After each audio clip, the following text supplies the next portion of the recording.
Trafalgar por Benito Pérez Galdós. Número 1. Se me permitirá que antes de referir el gran suceso de que fui testigo, diga algunas palabras sobre mi infancia, explicando por qué extraña manera me llevaron los azares de la vida a presenciar la terrible catástrofe de nuestra marina. Al hablar de mi nacimiento no imitaré a la mayor parte de los que cuentan hechos de su propia vida, quienes empiezan nombrando su parentela las más veces noble, siempre hidalga por lo menos, si no se dicen descendientes del mismo emperador de Trapisonda. Yo en esta parte no puedo adornar mi libro con sonoros apellidos, y fuera de mi madre, a quien conocí por poco tiempo, no tengo noticia de ninguno de mis ascendientes si no es de Adán, cuyo parentesco me parece indiscutible. Doy principio pues a mi historia como Pablos el buscón de Segovia. Afortunadamente Dios ha querido que en esto solo nos parezcamos. Yo nací en Cádiz y en el famoso barrio de la Viña, que no es hoy ni menos era entonces Academia de Buenas Costumbres.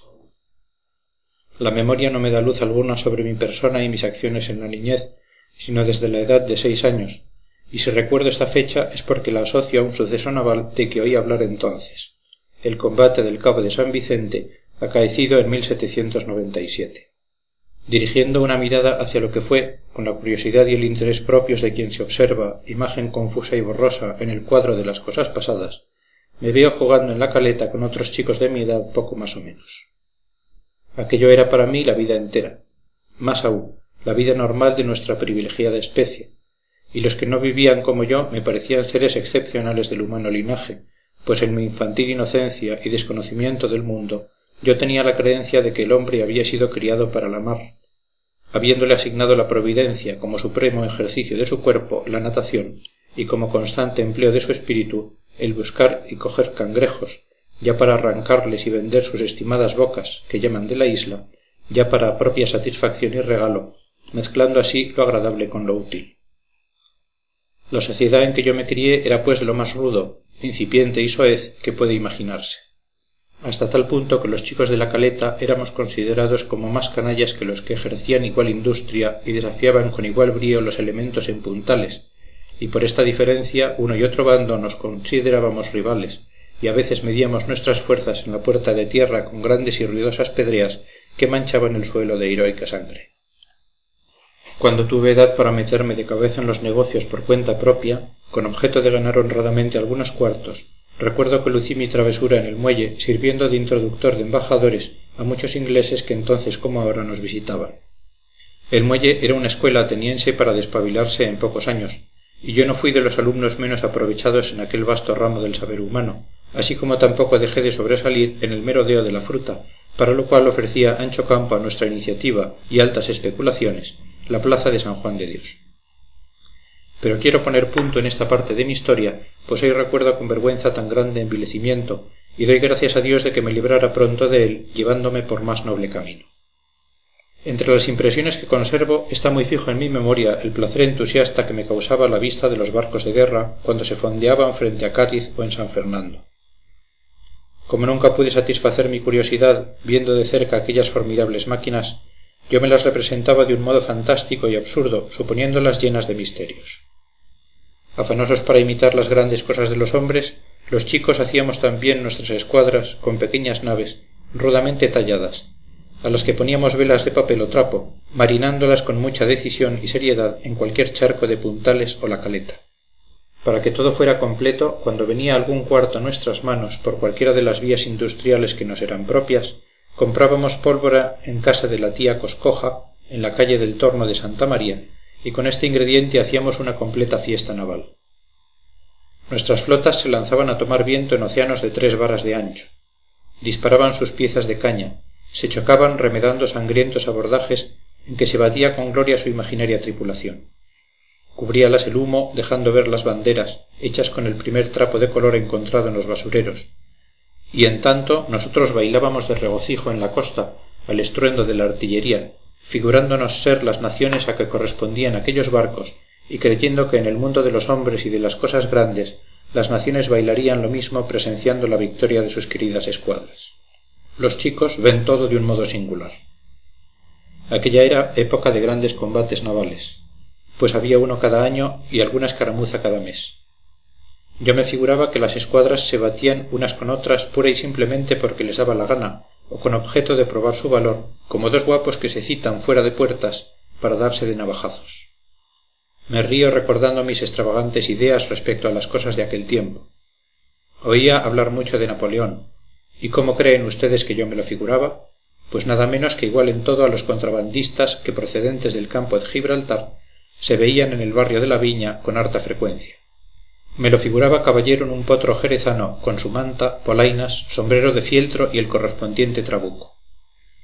Según mis ideas, con este pergenio, y seguido de otros aventureros del mismo empaque, aquel hombre que todos pintaban como extraordinario, conquistaba la Europa, es decir, una gran isla, dentro de la cual estaban otras islas que eran las naciones, a saber, Inglaterra, Génova, Londres, Francia, Malta, la tierra del Moro, América, Gibraltar, Mahón, Rusia, Tolón, etc. Yo había formado esta geografía a mi antojo, según las procedencias más frecuentes de los barcos con cuyos pasajeros hacía algún trato, y no necesito decir que entre todas estas naciones o islas, España era la mejorcita, por lo cual los ingleses, unos a modo de salteadores de caminos, querían cogérsela para sí. Hablando de esto y otros asuntos diplomáticos, yo y mis colegas de la caleta decíamos 1000 frases inspiradas en el más ardiente patriotismo. Pero no quiero cansar al lector con pormenores que sólo se refieren a mis particulares impresiones, y voy a concluir de hablar de mí. El único ser que compensaba la miseria de mi existencia con un desinteresado afecto era mi madre. Sólo recuerdo de ella que era muy hermosa, o al menos a mí me lo parecía. Desde que quedó viuda se mantenía y me mantenía lavando y componiendo la ropa de algunos marineros. Su amor por mí debía de ser muy grande. Caí gravemente enfermo de la fiebre amarilla que entonces asolaba Andalucía, y cuando me puse bueno me llevó como en procesión a oír misa a la Catedral Vieja, por cuyo pavimento me hizo andar de rodillas más de 1 hora, y en el mismo retablo en que hoy la oímos puso, en calidad de exvoto, un niño de cera que yo creí mi perfecto retrato. Mi madre tenía un hermano, y si aquella era buena, éste era malo y muy cruel por añadidura. No puedo recordar a mi tío sin espanto, y por algunos incidentes sueltos que conservo en la memoria, colijo que aquel hombre debió de haber cometido un crimen en la época a que me refiero. Era marinero, y cuando estaba en Cádiz y en tierra, venía a casa borracho como una cuba, y nos trataba fieramente, a su hermana de palabra diciéndole los más horrendos vocablos, y a mí de obra castigándome sin motivo. Mi madre debió padecer mucho con las atrocidades de su hermano, y esto, unido al trabajo tan penoso como mezquinamente retribuido, aceleró su fin, el cual dejó indeleble impresión en mi espíritu, aunque mi memoria puede hoy apreciarlo sólo de un modo vago. En aquella edad de miseria y vagancia yo no me ocupaba más que en jugar junto al mar o en correr por las calles. Mis únicas contrariedades eran las que pudieran ocasionarme un bofetón de mi tío, un regaño de mi madre, o cualquier contratiempo en la organización de mis escuadras. Mi espíritu no había conocido aún ninguna emoción fuerte y verdaderamente honda hasta que la pérdida de mi madre me presentó a la vida humana bajo un aspecto muy distinto del que hasta entonces había tenido para mí. Por eso la impresión sentida no se ha borrado nunca de mi alma. Transcurridos tantos años recuerdo aún, como se recuerdan las medrosas imágenes de un mal sueño, que mi madre yacía postrada con no sé qué padecimiento. Recuerdo haber visto entrar en casa unas mujeres cuyos nombres y condición no puedo decir. Recuerdo oír lamentos de dolor y sentirme yo mismo en los brazos de mi madre. Recuerdo también, refiriéndolo a todo mi cuerpo, el contacto de unas manos muy frías, pero muy frías. Creo que después me sacaron de allí, y con estas indecisas memorias se asocia la vista de unas velas amarillas que daban pavorosa claridad en medio del día, el rumor de unos rezos, el cuchicheo de unas viejas charlatanas, las carcajadas de marineros ebrios, y después de esto la triste noción de la orfandad, la idea de hallarme solo y abandonado en el mundo, idea que embargó mi pobre espíritu por algún tiempo. No tengo presente lo que hizo mi tío en aquellos días. Sólo sé que sus crueldades conmigo se redoblaron hasta tal punto que, cansándome de sus malos tratos, me evadí de la casa deseoso de buscar fortuna. Me fui a San Fernando, de allí a Puerto Real. Juntéme con la gente más perdida de aquellas playas, fecundas en héroes de encrucijada, y no sé cómo ni por qué motivo fui a parar con ellos a Medina Sidonia, donde hallándonos cierto día en una taberna se presentaron algunos soldados de marina que hacían la leva, y nos desbandamos refugiándose cada cual donde pudo. Mi buena estrella me llevó a cierta casa cuyos dueños se apiadaron de mí, mostrándome gran interés sin duda por el relato que de rodillas, bañado en lágrimas y con ademán suplicante, hice de mi triste estado, de mi vida y sobre todo de mis desgracias. Aquellos señores me tomaron bajo su protección, librándome de la leva, y desde entonces quedé a su servicio. Con ellos me trasladé a Vejer de la Frontera, lugar de su residencia, pues sólo estaban de paso en Medinasidonia. Mis ángeles tutelares fueron don Alonso Gutiérrez de Cisniega, capitán de navío retirado del servicio, y su mujer, ambos de avanzada edad. Enseñáronme muchas cosas que no sabía, y como me tomaron cariño, al poco tiempo adquirí la plaza de paje del señor don Alonso, al cual acompañaba en su paseo diario, pues el buen inválido no movía el brazo derecho y con mucho trabajo la pierna correspondiente. No sé qué hallaron en mí para despertar su interés. Sin duda, mis pocos años, mi orfandad y también la docilidad con que les obedecía fueron parte a merecer una benevolencia a la que he vivido siempre profundamente agradecido. Hay que añadir a las causas de aquel cariño, aunque me esté mal el decirlo, que yo, no obstante haber vivido hasta entonces en contacto con la más desarrapada canalla, tenía cierta cultura o delicadeza ingénita que en poco tiempo me hizo cambiar de modales, hasta el punto de que algunos años después, a pesar de la falta de todo estudio, hallábame en disposición de poder pasar por persona bien nacida. 4 años hacía que estaba en la casa cuando ocurrió lo que voy a referir. No me exija el lector una exactitud que tengo por imposible, tratándose de sucesos ocurridos en la primera edad y narrados en el ocaso de la existencia, cuando cercano a mi fin, después de una larga vida, siento que el hielo de la senectud entorpece mi mano al manejar la pluma, mientras el entendimiento aterido intenta engañarse, buscando en el regalo de dulces o ardientes memorias un pasajero rejuvenecimiento. Como aquellos viejos verdes que creen despertar su voluptuosidad dormida engañando los sentidos con la contemplación de hermosuras pintadas, así intentaré dar interés y lozanía a los mustios pensamientos de mi ancianidad, recalentándolos con la representación de antiguas grandezas. Y el efecto es inmediato. Maravillosa superchería de la imaginación. Como quien repasa hojas de hace tiempo dobladas de un libro que se leyó, así miro con curiosidad y asombro los años que fueron, y mientras dura el embeleso de esta contemplación, parece que un genio amigo viene y me quita de encima la pesadumbre de los años, aligerando la carga de mi ancianidad, que tanto agobia el cuerpo como el alma. Esta sangre, tibio y perezoso humor que hoy apenas presta escasa animación a mi caduco organismo, se enardece, se agita, circula, bulle, corre y palpita en mis venas con acelerada pulsación. Parece que en mi cerebro entra de improviso una gran luz que ilumina y da forma a 1000 ignorados prodigios, como la antorcha del viajero que, esclareciendo la oscura cueva, da a conocer las maravillas de la geología tan de repente que parece que las crea. Y al mismo tiempo mi corazón, muerto para las grandes sensaciones, se levanta, Lázaro llamado por voz divina, y se me sacude en el pecho, causándome a la vez dolor y alegría. Soy joven, el tiempo no ha pasado, tengo frente a mí los principales hechos de mi mocedad, estrecho la mano de antiguos amigos, en mi ánimo se reproducen las emociones dulces o terribles de la juventud, el ardor del triunfo, el pesar de la derrota, las grandes alegrías, así como las grandes penas asociadas en los recuerdos como lo están en la vida. Sobre todos mis sentimientos domina uno, el que dirigió siempre mis acciones durante aquel azaroso período comprendido entre 1805 y 1834. Cercano al sepulcro, y considerándome el más inútil de los hombres, aún haces brotar lágrimas de mis ojos, amor santo de la patria. En cambio yo aún puedo consagrarte una palabra, maldiciendo al ruin escéptico que te niega y al filósofo corrompido que te confunde con los intereses de un día. A este sentimiento consagré mi edad viril, y a él consagro esta faena de mis últimos años, poniéndole por genio tutelar o ángel custodio de mi existencia escrita, ya que lo fue de mi existencia real. Muchas cosas voy a contar. Trafalgar, Bailén, Madrid, Zaragoza, Gerona, Arapiles. De todo esto diré alguna cosa, si no os falta la paciencia. Mi relato no será tan bello como debiera, pero haré todo lo posible para que sea verdadero. Fin del número 1. Trafalgar por Benito Pérez Galdós. Número 2. En uno de los primeros días de octubre de aquel año funesto, 1805, mi noble amo me llamó a su cuarto y mirándome con su habitual severidad, cualidad tan solo aparente pues su carácter era sumamente blando, me dijo: «Gabriel, ¿eres tú hombre de valor?»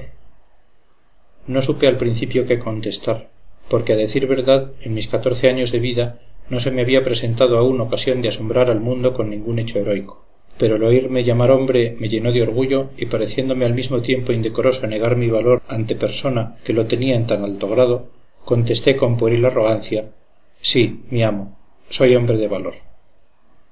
Entonces aquel insigne varón, que había derramado su sangre en 100 combates gloriosos, sin que por esto se desdeñara de tratar confiadamente a su leal criado, sonrió ante mí, hízome seña de que me sentara, y ya iba a poner en mi conocimiento alguna importante resolución, cuando su esposa y mi ama, doña Francisca, entró de súbito en el despacho para dar mayor interés a la conferencia y comenzó a hablar destempladamente en estos términos: no irás, te aseguro que no irás a la escuadra, pues no faltaba más, a tus años y cuando te has retirado del servicio por viejo.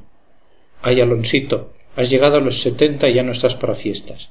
Me parece que aún estoy viendo a aquella respetable cuanto iracunda señora con su gran papalina, su saya de organdí, sus rizos blancos y su lunar peludo a un lado de la barba. Cito estos 4 detalles heterogéneos porque sin ellos no puede representársela mi memoria. Era una mujer hermosa en la vejez, como la Santa Ana de Murillo, y su belleza respetable habría sido perfecta y la comparación con la madre de la Virgen exacta, si mi ama hubiera sido muda como una pintura. Don Alonso, algo acobardado como de costumbre siempre que la oía, le contestó: necesito ir, Paquita. Según la carta que acabo de recibir de ese buen Churruca, la escuadra combinada debe o salir de Cádiz provocando el combate con los ingleses o esperarles en la bahía si se atreven a entrar. De todos modos, la cosa va a ser sonada. Bueno, me alegro, repuso doña Francisca. Ahí están Gravina, Valdés, Cisneros, Churruca, Alcalá Galiano y Ábala. Que machaquen duro sobre esos perros ingleses. Pero tú estás hecho un trasto viejo que no sirves para maldita de Dios la cosa. Todavía no puedes mover el brazo izquierdo que te dislocaron en el cabo de San Vicente. Mi amo movió el brazo izquierdo con un gesto académico y guerrero para probar que lo tenía expedito. Pero doña Francisca, no convencida con tan endeble argumento, continuó chillando en estos términos: no irás a la escuadra porque allí no hacen falta estantiguas como tú. Si tuvieras 40 años, como cuando fuiste a la Tierra del Fuego y me trajiste aquellos collares verdes de los indios. Pero ahora, ya sé yo que ese calzonazos de Marcial te ha calentado los cascos anoche y esta mañana, hablándote de batallas. Me parece que el señor Marcial y yo tenemos que reñir. Vuélvase él a los barcos si quiere, para que le quiten la pierna que le queda. Oh, San José bendito, si en mis 15 hubiera sabido yo lo que era la gente de mar. ¡Qué tormento! Ni un día de reposo. Se casa una para vivir con su marido y a lo mejor viene un despacho de Madrid que en 2 palotadas me lo manda qué sé yo a dónde, a la Patagonia, al Japón o al mismo infierno. Está una 10 o 12 meses sin verle y al fin, si no se le comen los señores salvajes, vuelve hecho una miseria, tan enfermo y amarillo que no sabe una qué hacer para volverle a su color natural. Pero pájaro viejo no entra en jaula y de repente viene otro despachito de Madrid. Vaya usted a Tolón, a Brest, a Nápoles, acá o acullá, donde le da la gana el bribonazo del primer cónsul. Ah, si todos hicieran lo que yo digo, qué pronto las pagaría todas juntas ese caballerito que trae tan revuelto al mundo.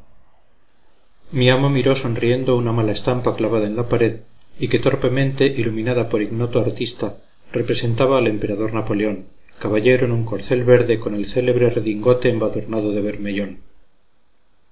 Sin duda, la impresión que dejó en mí aquella obra de arte que contemplé durante 4 años fue causa de que modificara mis ideas respecto al traje de contrabandista del grande hombre, y en lo sucesivo me lo representé vestido de cardenal y montado en un caballo verde. Esto no es vivir, continuó doña Francisca agitando los brazos. Dios me perdone, pero aborrezco el mar, aunque dicen que es una de sus mejores obras. No sé para qué sirve la Santa Inquisición si no convierte en cenizas esos endiablados barcos de guerra. Pero vengan acá y díganme, ¿para qué es eso de estarse arrojando balas y más balas sin más ni más, puestos sobre 4 tablas que si se quiebran arrojan al mar centenares de infelices? ¿No es esto tentar a Dios? Y estos hombres se vuelven locos cuando oyen un cañonazo. Bonita gracia. A mí se me estremecen las carnes cuando los oigo, y si todos pensaran como yo, no habría más guerras en el mar, y todos los cañones se convertirían en campanas. Mira, Alonso, añadió deteniéndose ante su marido, me parece que ya os han derrotado bastantes veces. ¿Queréis otra? Tú y esos otros tan locos como tú, ¿no estáis satisfechos después de la del 14? Don Alonso apretó los puños al oír aquel triste recuerdo y no profirió un juramento de marino por respeto a su esposa. La culpa de tu obstinación en ir a la escuadra, añadió la dama cada vez más furiosa, la tiene el picarón de Marcial, ese endiablado marinero que debió ahogarse 100 veces y 100 veces se ha salvado para tormento mío. Si él quiere volver a embarcarse con su pierna de palo, su brazo roto, su ojo de menos y sus 50 heridas, que vaya en buena hora, y Dios quiera que no vuelva a aparecer por aquí. Pero tú no irás, Alonso, tú no irás porque estás enfermo y porque has servido bastante al rey, quien por cierto te ha recompensado muy mal. Y yo que tú le tiraría a la cara al señor generalísimo de mar y tierra los galones de capitán de navío que tienes desde hace 10 años. A fe que debían haberte hecho almirante cuando menos, que harto lo merecías cuando fuiste a la expedición de África y me trajiste aquellas cuentas azules que con los collares de los indios me sirvieron para adornar la urna de la Virgen del Carmen. Sea o no almirante, yo debo ir a la escuadra, Paquita, dijo mi amo. Yo no puedo faltar a ese combate. Tengo que cobrar a los ingleses cierta cuenta atrasada. Bueno estás tú para cobrar estas cuentas, contestó mi ama. Un hombre enfermo y medio baldado. Gabriel irá conmigo, añadió don Alonso, mirándome de un modo que infundía valor. Yo hice un gesto que indicaba mi conformidad con tan heroico proyecto, pero cuidé de que no me viera doña Francisca, la cual me habría hecho notar el irresistible peso de su mano si observara mis disposiciones belicosas. Esta, al ver que su esposo parecía resuelto, se enfureció más. Juró que si volviera a nacer no se casaría con ningún marino.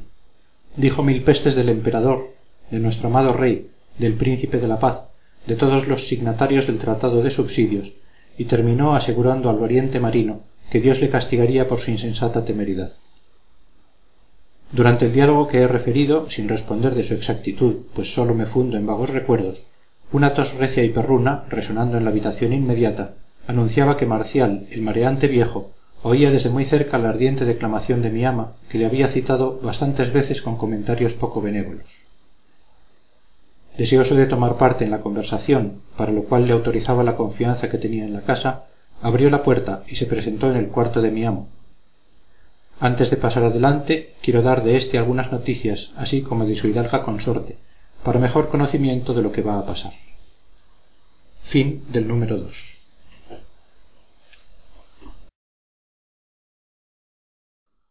Trafalgar por Benito Pérez Galdós. Número 3. Don Alonso Gutiérrez de Cisniega pertenecía a una antigua familia del mismo Vejer. Consagráronle a la carrera naval y desde su juventud, siendo guardia marina, se distinguió honrosamente en el ataque que los ingleses dirigieron contra La Habana en 1748. Formó parte de la expedición que salió de Cartagena contra Argel en 1775 y también se halló en el ataque de Gibraltar por el duque de Crillon en 1782. Embarcóse más tarde para la expedición al estrecho de Magallanes en la corbeta Santa María de la Cabeza, que mandaba don Antonio de Córdoba. También se halló en los gloriosos combates que sostuvo la escuadra anglo-española contra la francesa delante de Tolón en 1793, y por último terminó su gloriosa carrera en el desastroso encuentro del Cabo de San Vicente, mandando el navío mexicano, uno de los que tuvieron que rendirse. Desde entonces mi amo, que no había ascendido conforme a su trabajosa y dilatada carrera, se retiró del servicio. De resultas de las heridas recibidas en aquella triste jornada, cayó enfermo del cuerpo y más gravemente del alma a consecuencia del pesar de la derrota. Curábale su esposa con amor, aunque no sin gritos, pues el maldecir a la marina y a los navegantes era en su boca tan habitual como los dulces nombres de Jesús y María en boca de un devoto. Era doña Francisca una señora excelente, ejemplar, de noble origen, devota y temerosa de Dios como todas las hembras de aquel tiempo, caritativa y discreta, pero con el más arisco y endemoniado genio que he conocido en mi vida. Francamente, yo no considero como ingénito aquel iracundo temperamento, sino antes bien creado por los disgustos que la ocasionó la desabrida profesión de su esposo. Y es preciso confesar que no se quejaba sin razón, pues aquel matrimonio, que durante 50 años habría podido dar 20 hijos al mundo y a Dios, tuvo que contentarse con uno solo, la encantadora y sin par Rosita, de quien hablaré después. Por estas y otras razones, doña Francisca pedía al cielo en sus diarias oraciones el aniquilamiento de todas las escuadras europeas.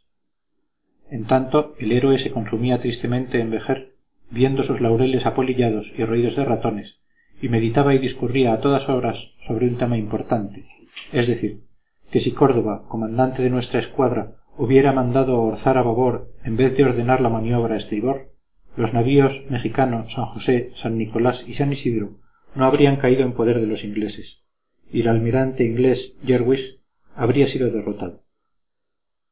Su mujer, Marcial, hasta yo mismo, extralimitándome en mis atribuciones, le decíamos que la cosa no tenía duda, a ver si dándonos por convencidos se templaba el vivo ardor de su manía, pero ni por esas. Su manía le acompañó al sepulcro. Pasaron 8 años después de aquel desastre y la noticia de que la escuadra combinada iba a tener un encuentro decisivo con los ingleses produjo en él cierta excitación que parecía rejuvenecerle. Dio pues en la flor de que había de ir a la escuadra para presenciar la indudable derrota de sus mortales enemigos, y aunque su esposa trataba de disuadirle, como he dicho, era imposible desviarle de tan estrafalario propósito. Para dar a comprender cuán vehemente era su deseo, basta decir que osaba contrariar, aunque evitando toda disputa, la firme voluntad de doña Francisca, y debo advertir, para que se tenga idea de la obstinación de mi amo, que éste no tenía miedo a los ingleses, ni a los franceses, ni a los argelinos, ni a los salvajes del estrecho de Magallanes, ni al mar irritado, ni a los monstruos acuáticos, ni a la ruidosa tempestad, ni al cielo, ni a la tierra. No tenía miedo a cosa alguna criada por Dios, más que a su bendita mujer. Réstame hablar ahora del marinero Marcial, objeto del odio más vivo por parte de doña Francisca, pero cariñosa y fraternalmente amado por mi amo don Alonso, con quien había servido. Marcial, nunca supe su apellido, llamado entre los marineros medio hombre, había sido contramaestre en barcos de guerra durante 40 años. En la época de mi narración, la facha de este héroe de los mares era de lo más singular que puede imaginarse. Figúrense ustedes, señores míos, un hombre viejo, más bien alto que bajo, con una pierna de palo, el brazo izquierdo cortado a cercén más abajo del codo, un ojo menos, la cara garabateada por multitud de chirlos en todas las direcciones y con desorden trazados por armas enemigas de diferentes clases, con la tez morena y curtida como la de todos los marinos viejos, con una voz ronca, hueca y perezosa, que no se parecía a la de ningún habitante racional de tierra firme, y podrán formarse idea de este personaje cuyo recuerdo me hace deplorar la sequedad de mi paleta, pues a fe que merece ser pintado por un diestro retratista. No puedo decir si su aspecto hacía reír o imponía respeto. Creo que ambas cosas a la vez, y según cómo se le mirase. Puede decirse que su vida era la historia de la marina española en la última parte del siglo pasado y principios del presente, historia en cuyas páginas las gloriosas acciones alternan con lamentables desdichas.